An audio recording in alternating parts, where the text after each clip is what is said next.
नमस्कार दोस्तों, decode exam में आप सभी का स्वागत है। आज की क्लास में हम लोग डिस्कस करेंगे मॉक टेस्ट 17 जो कि आपके यूपीपीसीएस प्रीलिम्स 2026 के लिए बहुत ही महत्वपूर्ण है। तो चलिए आज की क्लास को स्टार्ट करते हैं मेरे साथ ऐश्वर्या सिंह के साथ। क्लास में किसी भी तरीके का डाउट होगा तो आप लोग मुझे कमेंट बॉक्स में बताएंगे। आज की क्लास का हम पहला प्रश्न देखते हैं। प्रश्न जो है वो इंग्लिश और हिंदी दोनों में दिया गया है, तो जिस भी माध्यम से आप हैं उस माध्यम में प्रश्न को पढ़िए। प्रश्न है, उत्तर प्रदेश के किस शहर को पूर्व का ग्रास के नाम से जाना जाता है। ठीक है, यहाँ पर देखिए, which city of Uttar Pradesh is known as grass of the east. पहला ऑप्शन दिया गया गोरखपुर, मुरादाबाद, बनारस, कन्नौज। यहाँ पर जो आपका सही उत्तर है वो है कन्नौज। डी आपका सही उत्तर है। कन्नौज की अगर हम बात करें तो आप सभी को पता होगा कि कन्नौज जो है वो इत्र के लिए फेमस है। ठीक है, और साथ ही साथ यहाँ पर खस, जो एक सुगंधित घास, खस का शरबत आप लोग पीते होंगे ना, खस के लिए भी ये फेमस है। तो याद रखिएगा, अगर आपसे परीक्षा में प्रश्न पूछा जाए कि पूर्व का ग्रास किस शहर को बोला जाता है तो कन्नौज को बोला जाता है। यहाँ पर कन्नौज से रिलेटेड एक और इंपॉर्टेंट फैक्ट आप लोग याद रखिए, कान्यकुब्ज नाम से भी इसे जाना जाता था हर्ष के समय में। हो सकता है परीक्षा में कभी ये प्रश्न पूछ ले। हर्ष के समय में जब कन्नौज राजधानी हुआ करती थी तो उसे कान्यकुब्ज नाम से भी जाना जाता था। ठीक है, इतने फैक्ट्स याद रखिएगा। अब यहां पर अगर हम देखें कुछ इंपॉर्टेंट चीजें, मैं यूपी का मैप आप लोग से रोज इसलिए डिस्कस कर लेती हूं ताकि थोड़ा थोड़ा पढ़ेंगे तो एग्जाम तक ये पूरा मैप आपको रट जाएगा। ठीक है, जो भी स्टूडेंट रेगुलर क्लास कर रहे होंगे उनको इस मैप से रिलेटेड काफी फैक्ट्स याद हो भी गए होंगे। तो अगर यहां पर हम देखें, ये लखनऊ है, आपको दिख रहा है, यहां पर ये कन्नौज आपको दिख रहा है। ठीक है, याद रखिएगा ये क्या है, कन्नौज। मैंने आपको पहले भी बोला है, जब भी आप यूपी के मैप को देखिए तो यहां पर सबसे पहले आप देख लीजिए सहारनपुर। जैसे ही आप सहारनपुर देखेंगे आपके दिमाग में तुरंत क्लिक करना चाहिए कि सहारनपुर जो है वो किन किन स्टेट्स के साथ अपने बॉर्डर को शेयर करता है। तो सहारनपुर ऊपर देखेंगे हिमाचल प्रदेश के साथ अपने बॉर्डर को शेयर करता है। और आपको याद रखना है कि हिमाचल प्रदेश के साथ उत्तर प्रदेश का खाली एक डिस्ट्रिक्ट अपने बॉर्डर को शेयर करता है। वो कौन है? वो है सहारनपुर। याद रखिएगा। ठीक है, पहला ये हो गया। दूसरा, ये हरियाणा के साथ अपने बॉर्डर को शेयर करता है। और तीसरा उत्तराखंड के साथ। इसी तरीके से देखते हुए चलिए, एग्जाम तक आपको सारी चीजें याद हो जाएगी। ठीक है, तो अगर परीक्षा में पूछा जाए कि सहारनपुर कितने राज्यों के साथ अपनी सीमा को साझा करता है तो आप बताएंगे 3 राज्यों के साथ। कौन कौन? हरियाणा, हिमाचल प्रदेश और उत्तराखंड। ठीक है, डन। अब यहां पर आते हैं सोनभद्र। सोनभद्र जो है उत्तर प्रदेश का एक ऐसा डिस्ट्रिक्ट है जो कि 4 राज्यों के साथ अपनी सीमा को साझा करता है। ठीक है, वो कौन कौन से राज्य हैं? इधर आपको मध्य प्रदेश दिखता है, ठीक है, इधर छत्तीसगढ़, ये झारखंड और इधर बिहार। ठीक है, याद रखिएगा, सहारनपुर 3 राज्यों के साथ अपनी सीमा को साझा कर रहा है, सोनभद्र 4 राज्यों के साथ अपनी सीमा को साझा कर रहा है। कौन कौन से? एमपी, छत्तीसगढ़, झारखंड और बिहार। फिर यहां पर मैंने आपको बताया है, अगर हम देखें नेपाल के साथ उत्तर प्रदेश के कौन कौन से जिले अपने बॉर्डर को शेयर करते हैं तो 7 जिले हैं। एक बार देख लो ध्यान से। पीलीभीत पहला, दूसरा लखीमपुर खीरी, तीसरा बहराइच, चौथा श्रावस्ती, 5वां बलरामपुर, 6वां सिद्धार्थनगर, 7वां महाराजगंज। याद रहेगा? ठीक है। फिर यहां पर देखो ललितपुर। ललितपुर जो है, अगर आप ध्यान से देखोगे तो ये पूरी तरीके से हर तरफ से घिरा हुआ है। किससे? एमपी से, मध्य प्रदेश से। बस ललितपुर का एक छोटा सा पोर्शन जो है वो झांसी से जुड़ा हुआ है। तो परीक्षा में क्या प्रश्न बनता है कि ललितपुर जो है वो उत्तर प्रदेश से किस एकमात्र जिले के साथ अपने बॉर्डर को, अपनी सीमा को साझा करता है? तो वो झांसी हो जाएगा। इतनी चीजें क्लियर हो गई होगी। चल यहां पर देख लो, राजस्थान के साथ कौन कौन अपने जिले को मतलब उत्तर प्रदेश का कौन कौन सा जिला अपने बॉर्डर को साझा कर रहा है। ठीक है, कौन कौन सा डिस्ट्रिक्ट अपने बॉर्डर को शेयर कर रहा है राजस्थान के साथ? तो मथुरा और आगरा। ये याद रखिएगा। ये चीज क्लियर है? ठीक है। अब मथुरा आगरा में एक चीज और याद रख लो, जब हम मथुरा की बात करेंगे तो मथुरा अपने सीमा को 2 राज्यों के साथ साझा कर रहा है। पहला आपने राजस्थान देख लिया, दूसरा कौन सा है बताओ? दूसरा है हरियाणा। ये याद रखिएगा। ठीक है, और इसी तरीके से अगर हम आगरा की बात करेंगे तो आगरा भी अपनी सीमा को 2 राज्यों के साथ साझा कर रहा है। पहला तो राजस्थान हो गया और दूसरा क्या हो गया, मध्य प्रदेश हो गया। ये भी याद रखिएगा, ठीक है। थोड़ी थोड़ी चीजें रोज डिस्कस करेंगे तो आपको पूरा मैप एक समय बाद याद हो जाएगा और इसका बेनिफिट आपको प्रीलिम्स और मेंस दोनों में दिखेगा। एक चीज मैं क्लियर कर दूं, ठीक है। तो यहां पर आपको कन्नौज पता चल गया। चलो अभी आगे बढ़ते हैं। यहां पर एक बार देख लेते हैं ओडीओपी के बारे में, वन डिस्ट्रिक्ट वन प्रोडक्ट के बारे में। कुछ ओडीओपी को देखेंगे, सारे को नहीं देखेंगे। जैसे अगर हम बात करें आगरा की, तो आगरा में लेदर के प्रोडक्ट्स आपके फेमस है, ठीक है। लॉक की बात करें, तालों की बात करें तो अलीगढ़ का ताला कई बार परीक्षा में पूछा गया है। फिर उसके बाद ब्लैक पॉटरी की बात करें, ठीक है, तो वो याद रखिएगा आजमगढ़, ठीक है, black pottery Azamgarh.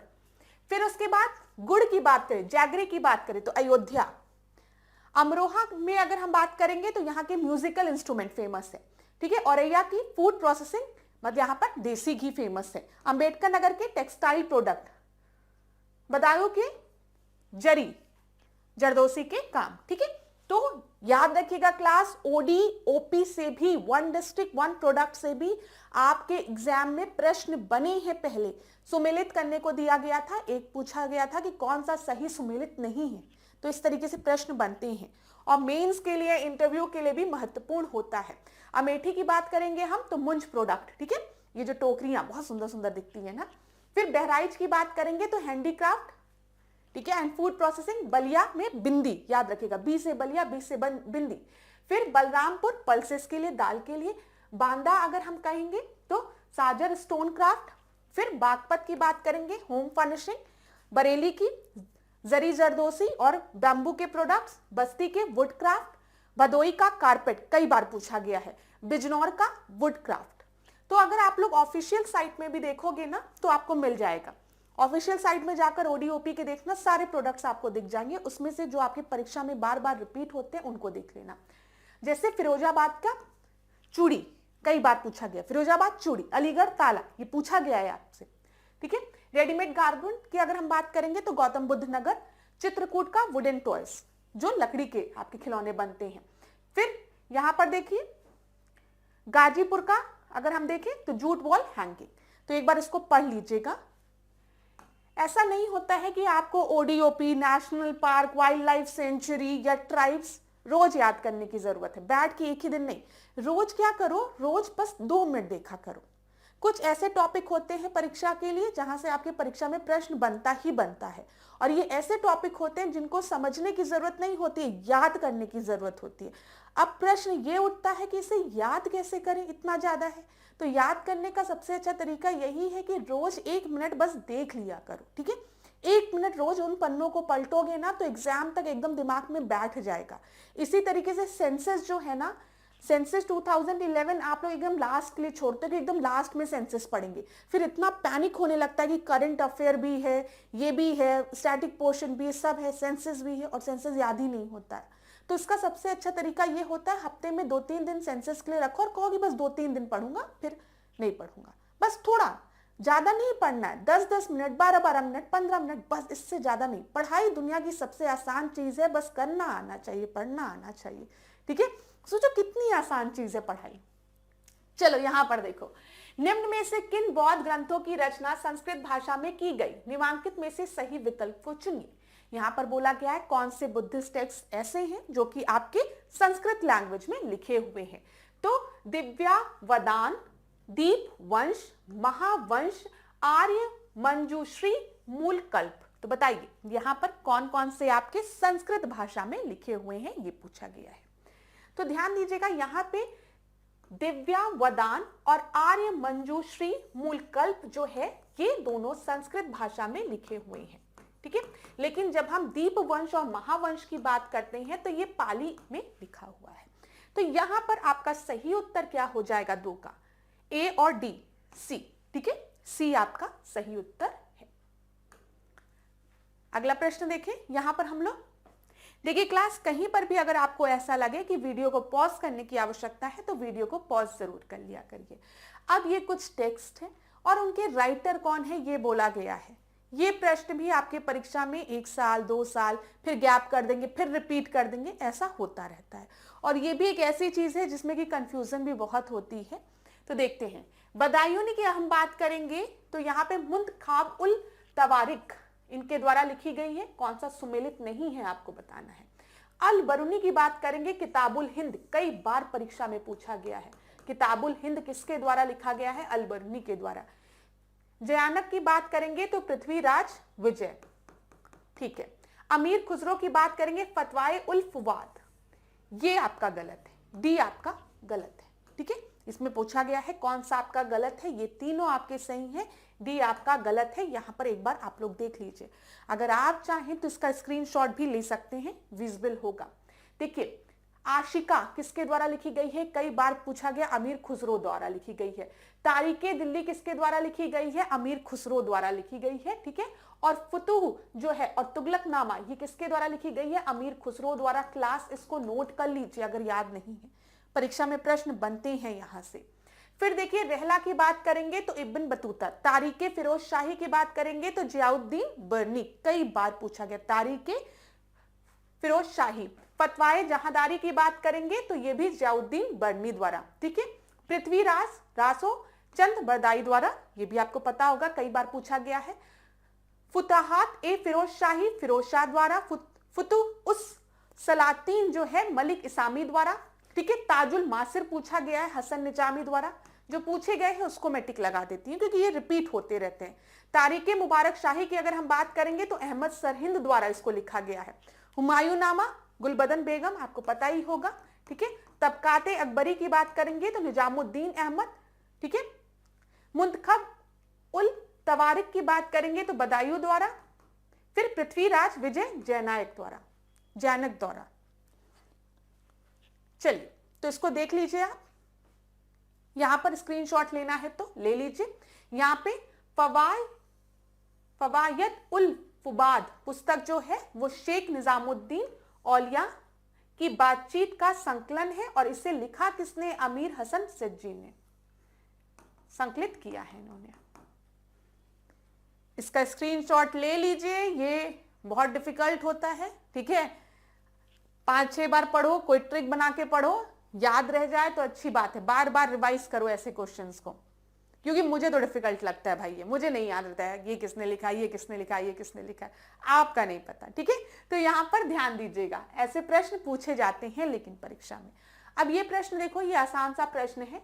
Ball bearings are used to convert static friction into, ball bearing जो होती है कुछ इस तरीके से, अगर आप देखोगे बॉल बेयरिंग में छोटी छोटी बॉल्स होती हैं, ये आपका स्टैटिक फ्रिक्शन को किस में कन्वर्ट करती है, तो ये स्टैटिक फ्रिक्शन को रोलिंग फ्रिक्शन में कन्वर्ट करती है। साइंस का आसान प्रश्न है, ए आपका सही उत्तर होगा यहां पर, ठीक है। आगे बढ़ते हैं। Which of the following approach is related to professor Amrit Sen, बताइए अमृत सेन से संबंधित कौन सा आपका अप्रोच है। Basic need approach, capability approach, income approach या फिर वेलफेयर अप्रोच। देखिए अमृत सेन जी ने एक बहुत अच्छी बात कही थी कि कैपेबिलिटी पे फोकस होना चाहिए हमें। अगर हम किसी के साथ कुछ अच्छा करना चाहते हैं, ठीक है, तो उसको इतना कैपेबल बनाइए। अगर आप चाहते हैं कि लोग आगे बढ़े तो उनको शिक्षित करिए। अगर आप चाहते हैं विमेन एम्पावरमेंट लाना, ठीक है, अगर हम महिला सशक्तिकरण की बात करते हैं तो महिला सशक्तिकरण में सबसे पहले महिलाओं को शिक्षित करिए, उनको उनके अधिकार के बारे में बताइए, उनको कैपेबल बनाइए, उनको इकोनॉमिकली क्या बनाइए, इंडिपेंडेंट बनाइए, ठीक है। तो तभी तो आप उन्हें आगे बढ़ा पाएंगे। विमेन एम्पावरमेंट की बात करेंगे, विमेन एम्पावरमेंट या महिला सशक्तिकरण ये नहीं है कि आपके घर में महिला है तो आप उसे रोज 1000 रुपए ले जाके दे रहे हैं और फिर वो खत्म हो जा रहा, नहीं, आप उसकी मदद करिए, वो शिक्षित बने, अपने अधिकारों के बारे में जाने, अपनी योग्यता पहचाने। देखिए हम सबके अंदर ईश्वर ने हम सबको एक ना एक खूबी जरूर दी है। कोई भी इस विश्व में कोई भी ऐसा आदमी है ही नहीं जिसके अंदर कोई खूबी नहीं होगी, सबके अंदर। हमेशा याद रखिएगा, क्लास थोड़ा सा समय आप लोगों का मैं लूंगी, 5 मिनट लूंगी, लेकिन मेरी बात को ध्यान से सुनिएगा। कभी भी जीवन में हताश होइए, ऐसे निराश होइए, लगे कुछ नहीं है, तो हमेशा याद रखिएगा कि हम सब के अंदर एक ऐसी क्वालिटी जरूर है जो कि हमें दूसरों से अलग बनाती है। लेकिन हाँ, अगर हम अपनी क्वालिटी को सही समय पर नहीं पहचानेंगे, उसका उपयोग नहीं करेंगे, तो फिर हम अपने जीवन को सफल नहीं बना सकते हैं। ठीक है, तो हर किसी को अपनी कैपेबिलिटी जानने की जरूरत है। ठीक है, अगर कोई है वो खाना बहुत अच्छा बनाता है तो आप शेफ बनिए, आपको खाना बनाने में इंटरेस्ट है, कितने बड़े बड़े शेफ हैं, आप खुद सोचिए। अगर किसी को बुनाई करने में इंटरेस्ट है तो आप बुनाई करिए। जिस चीज में भी आपकी कैपेबिलिटी है, आपका इंटरेस्ट है, आपको लगता है कि मैं आगे जा सकता हूं, तो जाइए। आजकल तो आप देखते ही हैं कि मतलब मुझे नाम नहीं याद आ रहा है, लेकिन उन्होंने साड़ी पहन पहन के, साड़ी ड्रैपिंग करती हैं, वो कितने आगे हैं वो, आप सोचिए। लोग खाना बना के कितने आगे हैं, लोग कपड़े स्टिच करके कितने आगे हैं। तो कोई सफलता की कोई एक सेक्शन थोड़ी फिक्स है कि हम यही करेंगे तभी जीवन में सफल होंगे। सबसे पहली सफलता तो यही है कि आप खुश हैं कि नहीं, प्रसन्न रहिए। अगर आप खुश नहीं हैं तो फिर जीवन में आप कहीं पर भी पहुंच जाएंगे, निराश ही रहेंगे। जीवन में खुश होना सोचिए, जीवन की कठिनाइयों में कोई ऐसी बिंदु ढूंढिए, ऐसा पॉइंट ढूंढिए जो उस समय आपको खुशी दे। ठीक, कोई भी। तो यहां पर ध्यान देने वाली बात यह है, इस प्रश्न पे आते हैं कैपेबिलिटी अप्रोच। अगर आपको किसी को भी एम्पावर करना है, अगर आपको गरीबी खत्म करनी है, तो गरीबी खत्म करने के लिए जो गरीब लोग हैं, उनके जो बच्चे हैं, उनको शिक्षित करिए, उनको ट्रेन करिए, उनको स्किल्ड करिए, उनको कैपेबल करिए कि वो इस पॉवर्टी के ट्रैप से बाहर निकल सके और उनको रोजगार मिल सके, ताकि उनकी आने वाली पीढ़ी को भी भोजन और नौकरी मिल सके, शिक्षा मिल सके। तो इन्होंने बहुत अच्छी बात की थी कि कैपेबिलिटी अप्रोच, कभी भी अगर हमें किसी की मदद करनी है तो उसे सक्षम बनाइए। अपने ऊपर ये मत करिए कि वो हमारे ऊपर मतलब डिपेंडेंट रहे। ठीक है, अरे मैं हूं ना, तुम्हें क्या जरूरत है बाहर जाने की, मैं करता हूं, नहीं, आप उसे भी कैपेबल बनाइए। यही सबसे बड़ा क्या होता है, मदद होती है, कैपेबिलिटी। ठीक है, क्षमता, यहां पे ध्यान दीजिएगा। तो बी आपका सही उत्तर है। अब class, capability approach is a normative framework developed primarily by Amartya Sen and later expanded by Martha to evaluate well-being, development and social justice. Social justice की बात यही है कि जो आपकी कैपेबिलिटी है आप उसको पहचानिए और उसको कोई सप्रेस ना करे। रियल फ्रीडम क्या है, जब आप वो करते हैं जो आप जीवन में करना चाहते हैं। ठीक है, चलिए आगे बढ़े। यहां पर देख लीजिए, इनके द्वारा कुछ पुस्तक लिखी गई है जहां से आपके परीक्षा में प्रश्न बन सकता है। क्या है, Poverty and Famine, an essay on entitlement and deprivation, inequality re-examined, development as a freedom, the argumentative Indians, writing on Indian history, culture and identity, the idea of justice, rationality and freedom, identity and violence. ठीक है, तो यहां पर ध्यान दीजिएगा। ठीक है class, आगे बढ़ते हैं अगले प्रश्न पे। नोट कर लीजिए हर पॉइंट्स को, ये आपको मेंस और प्रीलिम्स दोनों में मदद मिलेगी यहां से। अगला प्रश्न हम देखते हैं, निम्नलिखित में से कौन सा या कौन से रासायनिक परिवर्तन के उदाहरण हैं। केमिकल चेंज की यहां पर बात की गई है। Crystalline of sodium chloride, melting of ice, soaring of milk, दूध का खट्टा होना, ठीक है, बर्फ का गलना, सोडियम क्लोराइड का क्रिस्टल में कन्वर्ट होना। तो बताइए केमिकल चेंज, ठीक है, तो केमिकल चेंज तो जब दूध खट्टा होगा उसमें केमिकल चेंज दिखेगा, तो बी आपका सही उत्तर है। ठीक है, चलिए यहां पर अगर हम देखें, सोडियम क्लोराइड का क्रिस्टल बनना या बर्फ का पिघलना, ये सब भौतिक परिवर्तन है, मतलब फिजिकल चेंज है। आपने बर्फ रखा, ठीक है, बर्फ जो है वो पानी से ही बना है, H2O ही है उसका कंपोजिशन, कोई चेंज नहीं हुआ है। हाँ, उसका जो स्टेट है वो चेंज हो गया है ना, पहले वो सॉलिड में था, अब वो लिक्विड में हो गया है, बस यही चेंज हुआ है, तो फिजिकल चेंज हुआ है वहां पर। इसी तरीके से सोडियम क्लोराइड के क्रिस्टलाइजेशन की बात करें तो वहां पर भी, लेकिन दूध के खट्टे होने की जब हम बात करते हैं तो उसमें केमिकल चेंज हुआ है, लैक्टिक एसिड के प्रेजेंस से वो आपका खट्टा हो गया है लैक्टस बैक्टीरिया की वजह से, तो केमिकल चेंज है वहां पर। चलिए, according to the census 2011 which of the following state in India has the highest female sex ratio. बताइए सबसे ज्यादा महिला लिंग अनुपात सर्वाधिक कहां पर है? तमिलनाडु, आंध्र प्रदेश, छत्तीसगढ़ या फिर केरला? तो आपका ABCD में से सही उत्तर क्या हो जाएगा? केरल। ठीक है, डी आपका सही उत्तर है। ठीक है क्लास, कहीं पर भी ऐसा लग रहा हो कि ऐश्वर्या मैम आंसर बहुत जल्दी दे रही हैं, प्रश्न पढ़ने का समय नहीं दे रही हैं, तो आप लोग खुद वीडियो को पॉज करके प्रश्नों को पढ़िए फिर उत्तर दीजिए। ठीक है, तो यहां पर आपका सही उत्तर केरल है, डी आपका सही उत्तर है। जनगणना 2011 के अंतिम आंकड़ों के अनुसार दिए गए राज्यों में लिंगानुपात निम्न है। केरल की अगर हम बात करें तो 1084 है, तमिलनाडु में 996 है, मेघालय में 989 है और मणिपुर में 985 है। तो आप याद रखिएगा, महिला लिंगानुपात की बात करेंगे तो केरला, तमिलनाडु, मेघालय और मणिपुर। केटी मेमी करके याद रखना, केटी मेमी। ठीक है, तो याद रहेगा केटी मेमी, केटी मेमी। चलो अब इस प्रश्न को देखो, एजर्शन रीजन पे बेस्ड है, करंट का प्रश्न है ये। Bharat Gen is adapted for 22 Indian language. India is India's first multilingual AI model. ठीक है, यहां पर ध्यान दीजिएगा, यहां पे भारत जेन करिए, Bharat Gen is India's first multilingual AI model. ठीक है, यहां पर दोनों ही आपका बिल्कुल सही है, बिल्कुल सही स्टेटमेंट है ये। भारत जेन की अगर हम बात करें, यहां पर ध्यान दीजिएगा, दोनों ही सही है, ए आपका सही है। वहां पे भारत जेन को गलती से इंडिया लिख दिया है तो वो भारत जेन ही रखिएगा, उसका नाम ही भारत जेन है। अगर हम देखें, भारत जेन जो है वो सरकार की एक पहल है जिसका की मेन उद्देश्य क्या है?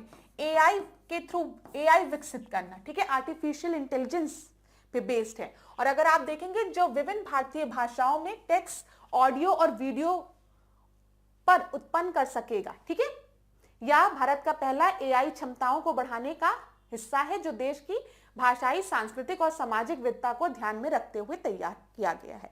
यहाँ पर भारत के कल्चर को, ठीक है, भारत की डाइवर्सिटी को, भारत की लैंग्वेज को ध्यान में रखते हुए 22 लैंग्वेजेस में भारत जेन को आर्टिफिशियल इंटेलिजेंस का यूज करते हुए विकसित किया गया है। ये याद रखिएगा। ये आप ये देखो, जैसे ये टॉपिक है ना भारत जेन, तो अगर अब आपका जो मेंस का पेपर होने वाला है उसमें आर्टिफिशियल इंटेलिजेंस से रिलेटेड कोई प्रश्न है तो आप करंट के इन सारी चीजों को वहां पर मेंशन कर सकते हो। आगे बढ़ते हैं, 9वें प्रश्न को देखो, यहां पर क्या दिया गया है, देख लो कौन सा समिट कहां पर होता है, कौन सा समिट कहां पर होता है, प्रश्न पूछ लेता है। Global justice love and peace summit Dubai में हुआ है, UAE में। First world audio visual summit जो है वेव मुंबई में हुआ है। वर्ल्ड समिट जो है पेरिस में हुआ है, वर्ल्ड। ठीक है, फिर 17th ब्रिक्स समिट जो है कजान में हुआ है। 17वां ब्रिक्स शिखर सम्मेलन कजान रूस में, विश्व शिखर सम्मेलन पेरिस में, विश्व ऑडियो विजुअल शिखर सम्मेलन मुंबई में, विश्व न्याय, प्रेम और शांति शिखर सम्मेलन UAE में। तो यहां पर बोला गया है कि आपका कौन सा उत्तर सही है। अब क्लास ध्यान दीजिएगा, ये आपका करंट का प्रश्न है और यहां से रिलेटेड प्रश्न आपके परीक्षा में पूछे भी जाते हैं। तो ऐसे प्रश्नों को एक जगह नोट कर लिया करिए, तो आपको एग्जाम में याद करने में आसानी रहती है कि कौन कौन सा समिट कहां कहां पर हुआ है। यहां पर जो आपका सही उत्तर है वो क्या होगा, ध्यान दीजिएगा क्लास। एक चीज और मैं आपको बता दूं, यहां पर कौन सा सही सुमेलित नहीं है बोला गया। ठीक है, which of the following are not correctly match, तो कौन सा आपका करेक्टली मैच नहीं है, तो 3 और 4 आपका करेक्टली मैच नहीं है, सी आपका सही उत्तर होगा। अब देख लो एक बार, जब हम वैश्विक न्याय, प्रेम और शांति शिखर सम्मेलन की बात करेंगे तो जो आपको ऑप्शन में दिया गया था दुबई में हुआ है ये। ठीक है, UAE में। प्रथम ऑडियो विजुअल शिखर सम्मेलन मुंबई में हुआ है, ये भी बिल्कुल सही है। विश्व सरकार शिखर सम्मेलन जो है वो दुबई में हुआ है और 17वां ब्रिक्स शिखर सम्मेलन जो है वो रियो दी जेनेरियो में हुआ है। यहां पर देख लो वर्ल्ड, यहां पर सरकार शिखर सम्मेलन कर लो। ठीक है, ध्यान देना, ये थोड़ा सा यहां पर कंफ्यूजन थी। ठीक है, इसको एक बार आप लोग चेक भी कर लीजिएगा, यहां से ध्यान दीजिएगा इसको। ठीक है, कि कौन सी समिट कहां पर हुई है, प्रश्न पूछे जाते हैं ऐसे। चलो, विश्व सरकार शिखर सम्मेलन है ये। 10वें प्रश्न को हम देखते हैं। Which of the following country is the largest country in the continent of Africa by area. Africa की बात की गई है, एरिया के अनुसार अफ्रीका की सबसे बड़ी कंट्री कौन सी है? डीआरसी है, डेमोक्रेटिक रिपब्लिक ऑफ कॉन्गो, चाड है, अल्जीरिया है या फिर नाइजीरिया है। तो यहां पर आपका सही उत्तर जो है वो है अल्जीरिया, सी सही है। ठीक है, क्षेत्रफल की दृष्टि से बोला गया है, इस महाद्वीप में क्षेत्रफल की दृष्टि से सबसे बड़ा देश अल्जीरिया है और सबसे छोटा देश सेशल्स है। ठीक है, और अल्जीरिया किधर आपको दिखेगा? ये रहा अल्जीरिया। क्लियर है? अच्छा, अब कुछ इंपॉर्टेंट चीजें हम लोग डिस्कस कर लें, जैसा कि हम हर क्लास में करते हैं। थोड़ा सा अफ्रीका के मैप को डिस्कस करते हुए चलते हैं ताकि एग्जाम में आपको बर्डन ना पड़े वर्ल्ड ज्योग्राफी पढ़ने में। अफ्रीका को देखा करो तो ध्यान दिया करो, यहां से आपका tropic of cancer 23.5 degree north, ठीक है, कर्क रेखा जिसको हम बोलते हैं, ट्रॉपिक ऑफ कैप्रिकॉर्न जिसको कि हम मकर रेखा बोलते हैं, साथ ही विषुवत रेखा जो कि 0 डिग्री इक्वेटर, ये तीनों होकर गुजर रहा है। ठीक है, तो अफ्रीका एकमात्र ऐसा कॉन्टिनेंट है जहां से कर्क रेखा, मकर रेखा और विषुवत रेखा तीनों होकर गुजरती है। ये चीज क्लियर हो गई होगी। मैंने इसके पहले के क्लासेस में आपको बताया है, ये अफ्रीका है, इधर अगर आप देखोगे तो यूरोप है। ठीक है, और यूरोप के स्पेन को अफ्रीका के मोरक्को से कौन सा स्ट्रेट अलग करता है? Gibraltar straight. क्लियर है? स्ट्रेट ऑफ जिब्राल्टर जो है वो यूरोप के स्पेन को अफ्रीका के मोरक्को से सेपरेट कर रहा है। क्लियर दिख रहा होगा। ठीक है, इधर आपको मेडिटेरेनियन सी दिख रही है, इधर स्वेज कैनाल आपको दिखेगा। क्या? Suez canal. ठीक है, अगर हम देखें ये एशिया आ गया, इस साइड एशिया है, तो अफ्रीका को एशिया से कौन कौन अलग कर रहा है? यहां पर स्वेज कैनाल आपको दिखेगा, इधर रेड सी दिखेगी, इधर बाब अल मंडेब स्ट्रेट, बाब अल मंडेब स्ट्रेट। ठीक है, ये भी याद रखिएगा। ठीक है, एशिया का यमन इधर है, क्या दिख रहा है? यमन। तो यहां पर एशिया को अफ्रीका से अलग कर रहा है बाब अल मंडेब। चलो, ये भी चीज हो गई। और कुछ इंपॉर्टेंट चीजें हम लोग डिस्कस करते हैं। यहां पर कुछ रिवर्स देख लो, थोड़ा सा रिवर्स डिस्कस कर लेना ताकि दिमाग में रहेगा।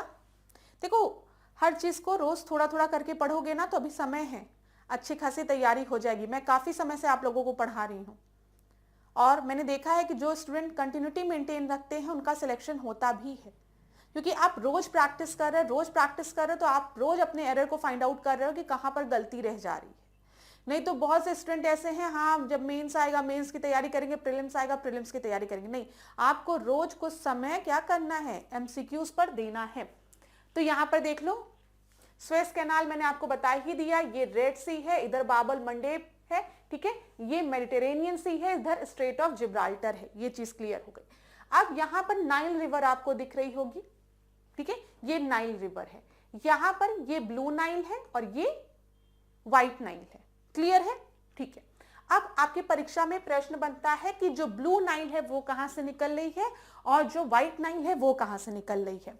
तो ध्यान दीजिएगा, जो ब्लू है वो नाइल आपकी लेक ताना से निकल रही है। यहां पर देख लीजिए, ब्लू नाइल जो है यूथोपिया में लेक ताना से निकल रही है और जो व्हाइट नाइल है वो कहां से निकलती है? विक्टोरिया से निकलती है। और ये दोनों आकर मिलती कहां पर है? खार्तूम में। ये याद रखिएगा।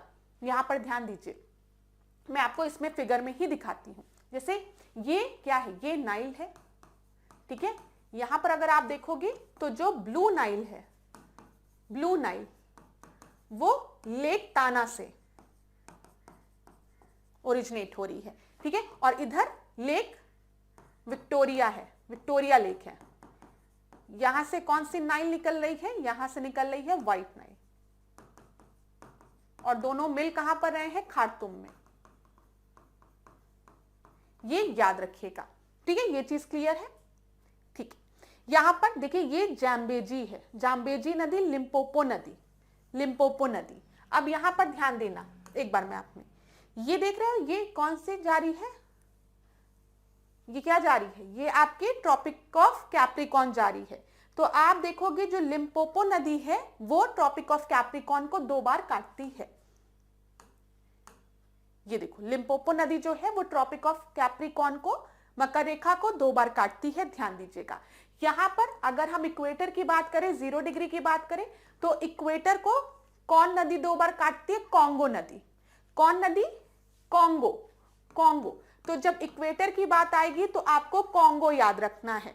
जब ट्रॉपिक ऑफ कैप्रिकॉर्न की बात आएगी, मकर रेखा की बात आएगी, तो आपको लिम्पोपो नदी याद रखना है। दोनों याद रखिएगा, इंपॉर्टेंट है।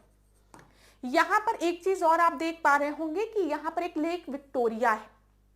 लेक विक्टोरिया को भी इक्वेटर काटता है, यह भी ध्यान रखिएगा। मैंने आपको बताया था कि लेक विक्टोरिया जो है,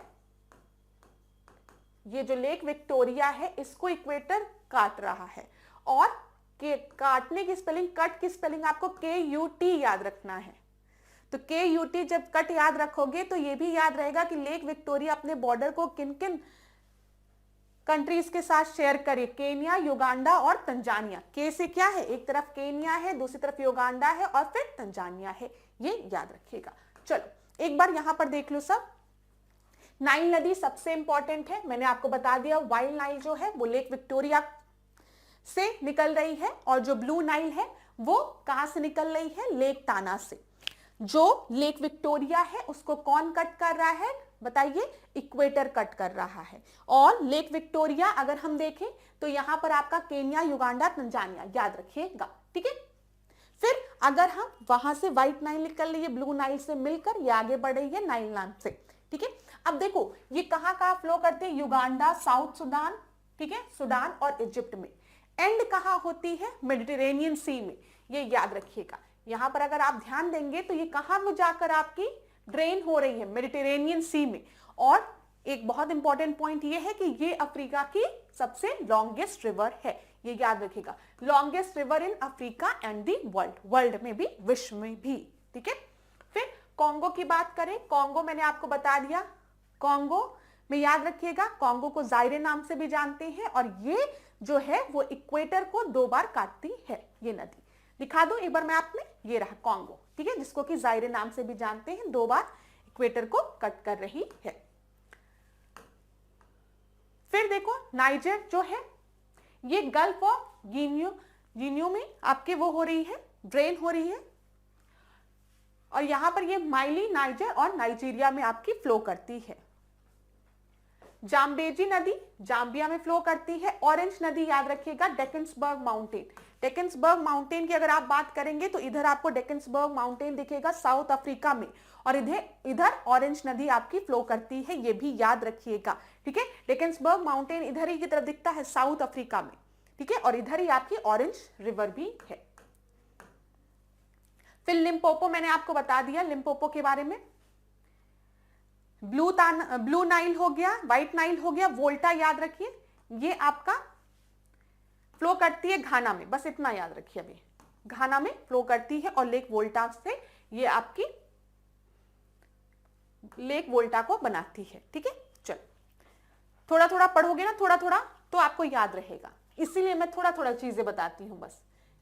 अब अगली बार हम लोग क्या करेंगे, थोड़ा सा रिवर के साथ कुछ और डेजर्ट डिस्कस कर लेंगे, ठीक है, कुछ और फिजिकल फीचर्स डिस्कस कर लेंगे। अब इस प्रश्न को देख लीजिए, यहां पर क्या दिया गया है, थोड़ा सा मैं साइड हो जाती हूं क्लास। यहां पर 2 statements are given below, one labelled as assertion and other the reason. तो बताइए, तिस्ता नदी पहले गंगा की सहायक नदी थी, आजकल वह ब्रह्मपुत्र की सहायक नदी है। नदी अपहरण हिमालय की नदियों का प्रमुख गुण है। तो बिल्कुल सही है। तिस्ता नदी की अगर हम बात करेंगे तो ये पहले हम देखते थे कि ये गंगा की सहायक नदी थी, और अब ये ब्रह्मपुत्र की सहायक नदी है, क्योंकि नदी अपहरण हिमालय की नदियों का एक प्रमुख गुण होता है। ए आपका सही उत्तर है यहां पर, ठीक है। आगे बढ़ते हैं, इस प्रश्न को देखते हैं। क्लास देखिए, एक चीज क्लियर कर दूं, जो स्टूडेंट रेगुलर क्लास देख रहे होंगे उनको समझ में आता होगा कि मैं पूरा प्रयास करती हूँ कि हर प्रश्न से जितना ज्यादा फैक्ट आपको बता सकूं, उतना ज्यादा फैक्ट क्विकली रिवाइज करा दूं, ताकि जब बार बार आप चीजों को रिवाइज करेंगे तो आप एक समय बाद खुद ये चीज नोटिस करेंगे कि जो फैक्ट्स मैं बताती हूँ क्लास में वो आपके दिमाग में बैठना शुरू हो गया है। तो इसीलिए जब मैप से रिलेटेड कोई प्रश्न आता है तो मैं सोचती हूँ कि 5-6 चीजें और बता दूं। जैसे वो जो प्रश्न था अफ्रीका वाला, वो हम लोग तुरंत बस अल्जीरिया देखकर हम लोग उसको स्किप भी कर सकते थे, लेकिन मैंने सोचा 5-6 रिवर बता दूं, तो अगर ध्यान से सुन लोगे तो हो सकता है दिमाग में रहे, फिर अगली बार जब अफ्रीका का मैप आएगा तो फिर वही डिस्कस कर लूंगी तो दिमाग में बैठ जाएगा। ठीक है, ऐसे ही कल के क्लास में हमने यूरोप से रिलेटेड कुछ चीजें देखी थी ना। फिर कई बार मैं छोटे छोटे पोर्शंस को, रिवर्स को डिस्कस कर लूंगी या फिर लेक्स को डिस्कस कर लूंगी, विंड को डिस्कस कर लूंगी, ताकि चीजें आपके दिमाग में धीमे धीमे बैठती जाएगी, रिवीजन होता रहेगा। अब इस प्रश्न को हम देख लेते हैं क्या दिया गया है। यहाँ पर थोड़ा मैं साइड हो जाती हूँ क्योंकि प्रश्न बड़ा है, तो इंग्लिश में भी पढ़ सकते हैं आप, हिंदी में भी पढ़ सकते हैं। यहाँ पर दिया गया है, Hyder Ali establish a modern armoury at Dindigul in 1757। Hyder Ali ने 1757 ईस्वी में डिंडीगुल में एक आधुनिक शास्त्रागार की स्थापना की थी। हैदर अली की अगर हम मृत्यु देखें तो दिया गया है कि हैदर अली की जो मृत्यु है वो 1783 में हुई थी।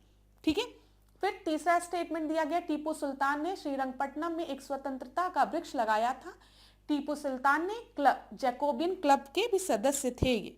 तो बताइए यहाँ पर आपका कौन सा उत्तर सही है बोला गया है। ध्यान दीजिएगा क्लास की, कौन कौन से स्टेटमेंट आपके सही हैं ये बोला गया है। तो अगर हम देखें हैदर अली की मृत्यु की बात करें तो हैदर अली की जो मृत्यु है वो 1783 में नहीं, वो 1782 में हुई थी। ठीक है, ये आपका गलत है। यहां पर टीपू सुल्तान ने जैकोबियन क्लब के एक सदस्य थे, ये बिल्कुल सही है, जैकोबियन क्लब के एक सदस्य थे टीपू सुल्तान। टीपू सुल्तान ने श्रीरंगपट्टनम में एक स्वतंत्रता का वृक्ष भी लगाया था, ये भी बिल्कुल सही है। तो अगर ये दोनों हम लोग कंफर्म है तो उत्तर तो आपका यही हो जाएगा, ए आपका सही हो जाएगा। 3 और 4 आपका सही है। देखिए हैदर अली की जो मृत्यु है वो 1782 में हुई थी। ठीक है, हैदर अली की मृत्यु के बाद 1782 में टीपू मैसूर का शासक बना। मैसूर राज्य में कई आधुनिक क्रांतिकारी परिवर्तन किए, इसलिए थॉमस मुनरो ने इन्हें अंग्रेज ने, थॉमस मुनरो नाम के एक अंग्रेज ने इन्हें टीपू को नई नीति चलाने वाला अशांत आत्मा क्या बोला है। देखिए ये प्रश्न पूछा जा सकता है।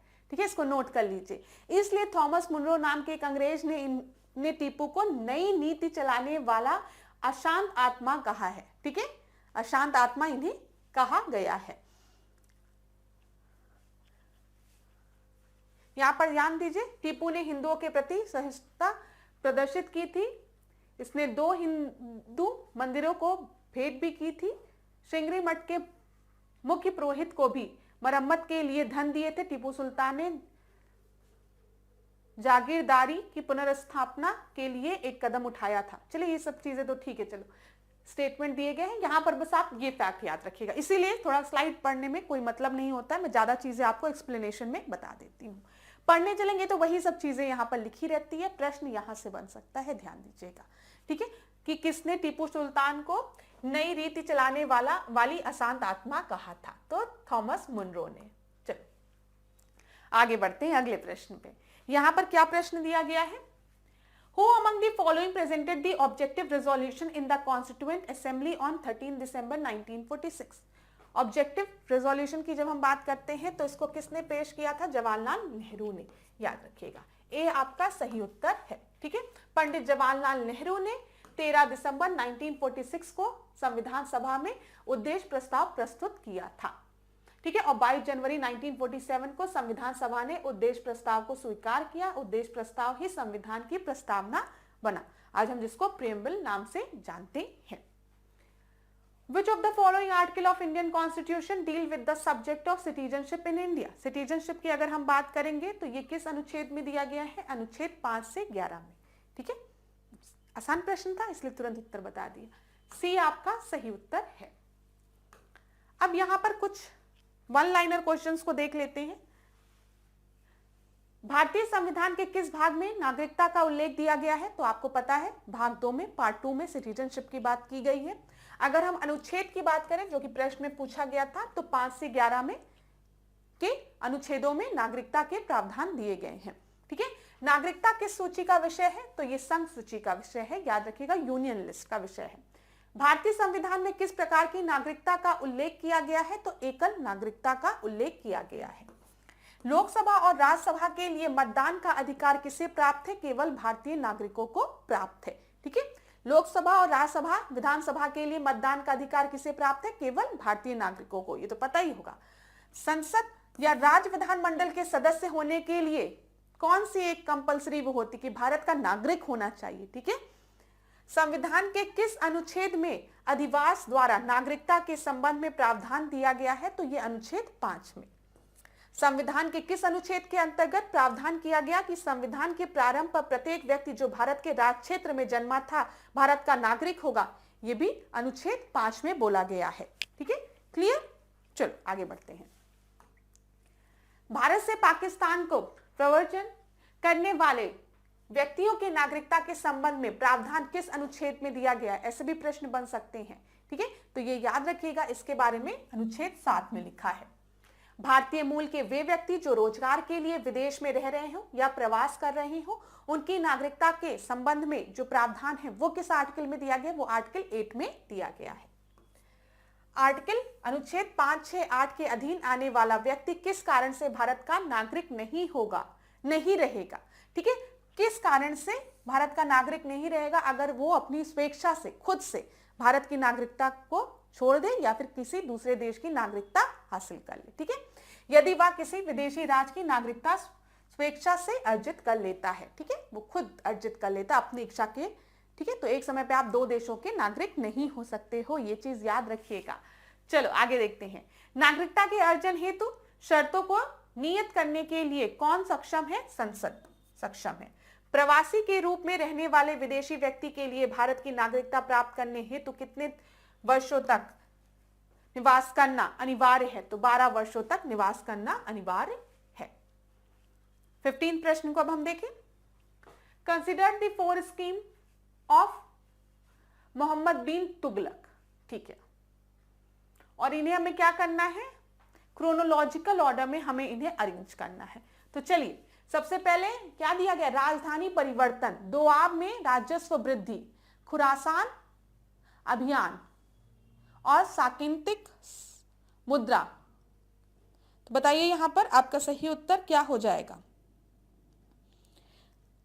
यहां पर अगर आप ध्यान से देखेंगे तो सबसे पहले दोआब में राजस्व वृद्धि की गई है, उसके बाद राजधानी परिवर्तन किया गया है। ठीक है, अच्छा क्लास, इस प्रश्न में आपको एक त्रुटि भी दिख रही होगी कि 2 ऑप्शन बिल्कुल सही दिए गए हैं। 2 ऑप्शन, ठीक है, 2143, 2143 2 जगह दिया गया है। तो इस प्रश्न को अगर आप कैंसिल करना चाहें तो कैंसिल भी कर सकते, क्योंकि 2 जगह सेम चीज दी गई है। अब यहां पर देखिए, दोआब में कर वृद्धि अगर हम देखें तो 1325 से 27 के बीच में हुई थी। उसके बाद राजधानी परिवर्तन हुआ था 1326 से 27 के मध्य। फिर साकेतिक टोकन करेंसी इनके द्वारा चलाई गई थी मोहम्मद बिन तुगलक द्वारा। ठीक है, 1329 और 1330 तक। टोकन करेंसी में क्या हुआ कि लोग अपने ही घर में बैठ के टोकन करेंसी बनाने लगे। ठीक है, एक बहुत ही अच्छा अप्रोच था। आज भी अगर हम देखें तो टोकन करेंसी है, लेकिन उसको सही तरीके से उपयोग में नहीं ला पाए थे ये। फिर कराचिल अभियान एवं खुरासान अभियान अगर हम देखें तो ये इसके बाद हुआ था, ये ध्यान रखिएगा। चलिए आगे बढ़ते हैं। Which one of the following is the best description of ecosystem? Ecosystem हमेशा याद रखिएगा, जब भी हम इकोसिस्टम की बात करें तो वहां पे एबायोटिक और बायोटिक दोनों कंपोनेंट्स दिखने चाहिए। ठीक है, जैविक और अजैविक घटक दोनों होने चाहिए जब भी इकोसिस्टम की बात कर रहे हैं। अगर किसी भी सिस्टम में खाली जैविक घटक होगा मतलब खाली लिविंग कंपोनेंट होंगे, ठीक है, खाली बायोटिक कंपोनेंट होंगे, तब भी वो इकोसिस्टम नहीं कहलाएगा। अगर कहीं पर खाली नॉन लिविंग कंपोनेंट होंगे, अजैविक घटक होंगे, तब भी वो इकोसिस्टम नहीं कहलाएगा। दोनों का होना अनिवार्य है, जैविक अजैविक घटक दोनों, और इनके बीच में प्रॉपर इंटरेक्शन होना भी। तो चलो देखते हैं। A community of organism interacting with one other. ठीक है, यहां पर देखो ऑर्गेनिज्म की बात की गई है, ये आपका बायोटिक कंपोनेंट है। ठीक है, और ये एक दूसरे के साथ इंटरेक्ट कर रहे हैं। तो यहां पर खाली आपका जैविक घटक है, अजैविक घटक नहीं है, तो ये नहीं होगा। The part of the earth inhabited by living organism, a community of organism together with their environment in which they live, ये आपका होगा। ठीक है, यहां पर देखो कम्युनिटी ऑफ ऑर्गेनिज्म की बात की गई है, मतलब हम बायोटिक कंपोनेंट की बात कर रहे हैं। टुगेदर विद देयर एनवायरनमेंट मतलब हम अजैविक घटक, अबायोटिक कंपोनेंट की बात कर रहे हैं, जैसे पेड़ पौधे, बारिश, हवा, ये सब हो गई। ठीक है, उनकी सराउंडिंग्स की। तो सी आपका सबसे अप्रोप्रिएट होगा, और इनके बीच में एक प्रॉपर इंटरेक्शन होना भी चाहिए। तो यहां पर सी आपका सही उत्तर है। एक चीज और नोट कर लीजिए, जहां से आपके परीक्षा में प्रश्न बनता है कि जब हम इकोसिस्टम की बात करते हैं, जब हम इकोसिस्टम की बात करते हैं तो ये टर्म किसके द्वारा दिया गया है? एजी टांसले द्वारा। इसको भी नोट कर लीजिए, परीक्षा में प्रश्न यहां से भी बनता है। अगला प्रश्न देखते हैं 17th क्वेश्चन को, ध्यान से देखिए। यहां पर क्या बोला गया है? मोहनजोदाड़ो की प्रसिद्ध पशुपति मोहर पर देवता के किन पशुओं, देवता जो है वो किन पशुओं से घिरे हुए हैं, ये पूछा गया है। तो यहां पर वो चीता से घिरे हुए हैं, गैंडा से, भैंसा से और हाथी से। डी आपका सही उत्तर होगा। इसको मैं एक बार आप लोगों को, सॉरी क्लास, इसको मैं एक बार आप लोगों को इसमें भी दिखा देती हूं। ठीक है, डी आपका सही उत्तर है। अगर आप देखिए यहां पर आपको डियर दिख रहा है, टाइगर दिख रहा है, ठीक है, एलिफेंट दिख रहा है, बुफेलो, राइनो और अनडेसिफर्ड स्क्रिप्ट होती है ये। मतलब ये आपको ये तो पता है ना कि जो हम बात करते हैं हड़प्पन सिविलाइजेशन की, मोहनजोदारो की, यहाँ की जो स्क्रिप्ट है वो अभी तक पढ़ी नहीं जा पाई है, अनडेसिफर्ड है। उसको क्या लिखा हुआ है ये अभी तक किसी को नहीं समझ में आया है। ठीक है, तो याद रखिएगा। चल, मोहर पे चीता है, गैंडा है, भैंसा है, हाथी है। ये भी प्रश्न परीक्षा में बना है। इस प्रश्न को देखिए, the chromosome which determine the birth of healthy female child, female child की बात की गई है। ठीक है, तो 1 एक्स क्रोमोसोम फ्रॉम मदर, आप देख लीजिए इसको एक बार, मैं थोड़ा सा साइड में हो रही हूं। 1 X chromosome from mother, 1 X chromosome from father, X chromosome from mother and 1 Y chromosome from father, 2 X chromosome from mother and 1 X chromosome from father 2। ठीक है, फिर देख लीजिए X chromosome and Y chromosome. अब यहां पर ध्यान दीजिएगा क्लास, जब हम मदर की बात करते हैं, ठीक है, जब मदर की बात करते हैं, ध्यान दीजिएगा, मदर, तो मदर के पास एक्स एक्स क्रोमोसोम होते हैं। ठीक है, तो मदर हमेशा अपना एक्स क्रोमोसोम देती है। फादर की अगर हम बात करें तो फादर के पास एक्स वाई होता है, तो फादर या तो एक्स क्रोमोसोम देगा या तो वाई क्रोमोसोम देगा। ठीक है, अगर फादर का एक्स क्रोमोसोम जो है वो मदर के क्रोमोसोम के साथ है, मतलब एक्स एक्स है, तो ये गर्ल होगी, मतलब बेटी होगी। ठीक है, और अगर यहाँ पे वाई क्रोमोसोम आता है, एक्स वाई होता है, तो मीन्स बॉय, बेटा होगा। तो यहाँ पर फीमेल चाइल्ड की बात की गई है, तो x chromosome from mother and x chromosome from father, x x होगा, तब बेटी होगी। तो ए आपका सही उत्तर है। ठीक है, यहां पे देख लो, mother always contribute X chromosome, क्योंकि जो मदर का जो क्रोमोसोम पेयर होता है वो एक्स एक्स होता है। फादर जो है वो आपका या तो एक्स क्रोमोसोम कॉन्ट्रीब्यूट करेगा या तो वाई, क्योंकि जो फादर का क्रोमोसोम होता है वो एक्स वाई होता है। ठीक है, अगर वो एक्स क्रोमोसोम कॉन्ट्रीब्यूट करता है, मतलब एक्स एक्स बनता है, तो वो फीमेल चाइल्ड होती है, और अगर एक्स वाई बनता है तो मेल चाइल्ड होता है। ठीक है, क्लियर? चलो आगे बढ़े अगले प्रश्न पे। इस प्रश्न को देख लीजिए, एजर्शन रीजन पे है। गांधार शैली यूनानी प्रभाव के चिन्ह है, उस कला से हीनयान का रूप प्रभावित हुआ था। देखिए क्लास, यहां पर जब हम गांधार शैली की बात करते हैं तो कल हम लोगों ने डिस्कस भी किया था इंडो ग्रीक ना, यहाँ पे ग्रीक इन्फ्लुएंस दिखता है, ये बिल्कुल सही है। जो गॉड हैं, कर्ली हेयर्स है, वो बहुत सुंदर से बने हुए हैं, कपड़ों पे अच्छी सी सुंदर सी सिलवटें हैं, ग्रे स्टोन्स का यूज किया जा रहा है, तो ये बिल्कुल सही है। लेकिन यहाँ पर ध्यान दीजिएगा, उस काल से हीनयान का रूप प्रभावित हुआ, ये आपका गलत है। ठीक है, इसका कोई मतलब नहीं है। ये आपका सही उत्तर क्या हो जाएगा? सही उत्तर आपका सी हो जाएगा। ठीक है, सी आपका सही उत्तर है। आगे बढ़ते हैं, 20वें प्रश्न को देखते हैं।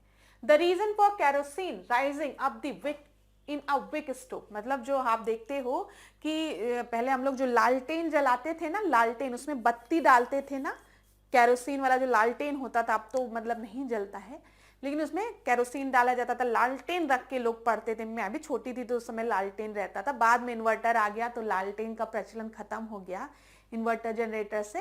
लेकिन मुझे याद है लालटेन साफ होता था, गांव जाते थे तो वहां पे लालटेन साफ करके एकदम सुंदर सा जलाने में मजा आती थी। तो जो वो है, जो तेल है वो ऊपर बत्ती तक पहुंचता है ना, बत्ती डुबोगे, आज आप दीपक जलाते हो तो उसमें भी तेल ऊपर तक पहुंचता है, तो वो किस एक्शन की वजह से? तो कैपिलरी एक्शन की वजह से होता है। ठीक है, यही प्रश्न है, सी आपका सही उत्तर है। आसान प्रश्न था ये। अब यहां पर देखो क्या दिया गया है, which one of the following is not a method for calculating domestic product. ठीक है, डोमेस्टिक, अगर हम ग्रॉस डोमेस्टिक प्रोडक्ट की बात करते हैं, जीडीपी की बात करते हैं, तो यहां पर आपका प्रोडक्ट मेथड का भी प्रयोग किया जाता है, इनकम मेथड का भी प्रयोग किया जाता है, एक्सपेंडिचर मेथड का भी, ठीक है, व्यय मेथड का भी, लेकिन डिमिनिशिंग कॉस्ट मेथड का प्रयोग हम नहीं करते हैं। तो उत्तर क्या होगा? बी आपका सही उत्तर हो जाएगा। देख लो, जीडीपी सकल घरेलू उत्पाद के आकलन में अगर हम देखें, उत्पाद अथवा मूल्य वर्धित विधि, आय विधि, व्यय विधि, प्रत्येक विधि से सकल घरेलू उत्पाद का हम क्वेश्चन को अब हम देखते हैं, which one of the following pair is not correctly match. ठीक है, कौन सा आपका करेक्टली मैच नहीं है? तो क्लास 1951 में अगर हम देखें, भारत में सेक्स रेशियो 946 था, 1971 में 930, 1991 में 927, और डी जो है वो आपका गलत है, 1925 वाला। ठीक है, यहां पर सॉरी, यहां पर ध्यान दीजिए, 2011 925 वाला। अगर हम 2011 में देखें तो 943 है। ठीक है, ये चीज क्लियर है। लिंगानुपात पूछा गया था वहां पर, यहां पर ध्यान दीजिएगा, 2011 में लिंगानुपात जो है वो 943 है। ठीक है, अब यहां पर इस प्रश्न को देखिए, which Indian athlete one the countries first gold medal in 2025 Asian athletic championship and in which event? ये पूछा गया है। ये आपका एक करंट का प्रश्न है। यहां पर देख लीजिए, किसने कंट्री का पहला गोल्ड मेडल 2025 के एशियन एथलेटिक चैंपियनशिप में जीता है? तो यहां पर जो आपका सही उत्तर है वो है गुलवीर सिंह ने जीता है पुरुषों की 10,000 मीटर रेस में। सी आपका सही उत्तर है यहां पर। ठीक है, यहां पर देखिए, भारत जो था वो दूसरे स्थान पे था, 8 स्वर्ण 10 रजत और 6 कांस्य जीती थे। गुलवीर सिंह ने पुरुषों की 10,000 मीटर और 5,000 मीटर में दोहरा स्वर्ण जीता है। अविनाश साबले की बात करेंगे तो पुरुषों की 300 मीटर में इन्होंने ट्रिपल चेन में स्वर्ण जीता है, और ज्योति का नाम याद रखेंगे तो महिलाओं की 100 मीटर हर्डल्स में। तो ये करंट का क्वेश्चन था, अगर आप चाहें तो थोड़ा सा इसको ध्यान से देख सकते हैं। चलो देख लिया, अगर ये स्पोर्ट्स से रिलेटेड प्रश्न आपकी परीक्षा में पूछे जाते हैं। अब 25वें प्रश्न को देखिए, यहां पर क्या पूछा गया है आपसे, ग्रेट निकोबार से रिलेटेड चीजें दी गई है। बताना है कि कौन सा स्टेटमेंट आपका सही है। ठीक है, असत्य कथन, ध्यान दीजिएगा क्लास, असत्य कथन दिया गया है यहां पर। यहां पर क्या दिया गया है? असत्य कथन का चयन करिए। तो पढ़िए, इसका लक्ष्य अंतरराष्ट्रीय कंटेनर ट्रांसशिपमेंट, ग्रीनफील्ड हवाई अड्डा, टाउनशिप और एक बिजली संयंत्र का निर्माण करना है। ग्रेट निकोबार द्वीप परियोजना से संबंधित स्टेटमेंट आपको दिया गया है। ठीक है, दूसरा स्टेटमेंट दिया गया, यह पाक जल डमरू के निकट है, जो एक प्रमुख शिपिंग मार्ग है। तीसरा स्टेटमेंट आपको दिया गया है, इसे हिंद महासागर और पनामा नहर के साथ महत्वपूर्ण वैश्विक व्यापार मार्गों को जोड़ने के लिए डिजाइन किया गया है। यहां पर आपको बताना है कि कौन से स्टेटमेंट आपके क्या है, गलत हैं।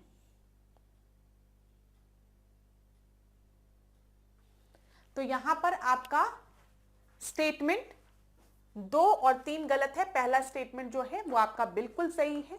अगर हम देखें, ग्रेट निकोबार समग्र विकास को बढ़ावा देना है। ठीक है, इस परियोजना में एक अंतरराष्ट्रीय कंटेनर ट्रांसशिपमेंट, एक ग्रीनफील्ड अंतरराष्ट्रीय हवाई अड्डा और एक बिजली संयंत्र तथा एक टाउनशिप कॉम्प्लेक्स का निर्माण शामिल है। यहां पे दिया गया ना, अंतरराष्ट्रीय कंटेनर ट्रांसशिपमेंट, ग्रीनफील्ड हवाई अड्डा और टाउनशिप का एक बिजली संयंत्र का निर्माण शामिल है इसमें। ठीक है, याद रखिएगा। तो बी आपका सही उत्तर था। तो क्लास चलिए अब आज के सेशन को हम यहीं पे एंड करेंगे, वो हमारा लास्ट क्वेश्चन था।